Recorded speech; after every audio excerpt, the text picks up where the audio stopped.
मैं उसे खरीदना चाहता हूँ। मगर मैं उसे बेचना नहीं चाहता। सोच लीजिए, मुंह मांगी कीमत दूंगा। मैं फिर भी तैयार नहीं हूँ। 50 में भी नहीं? अरे भैया 55 में भी नहीं। 60 में? तब समझना क्यों नहीं थी, मैंने बोल दिया ना आपको। 70 में? आप कौन सा बोल रहे हैं? 80?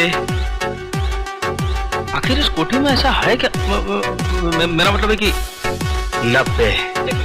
ठहरिए ठहरिए ठहरिए, आप इतनी जिद कर रहे हैं तो मैं आपका दिल तोड़ूंगा नहीं, मगर एक बात पूछूंगा मैं।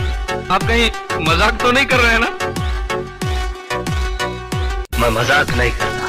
ठीक है ठीक है, अब मेरे घर पर रुपया लेकर आ जाइए, मैं सब कागजात तैयार करवाता हूँ। ओके, कागजात मैं तैयार करवा चुका हूँ। Very good. आपको सिर्फ दस्तखत करना है। मेरा आदमी 90 लाख लेकर बाहर खड़ा है। ओके।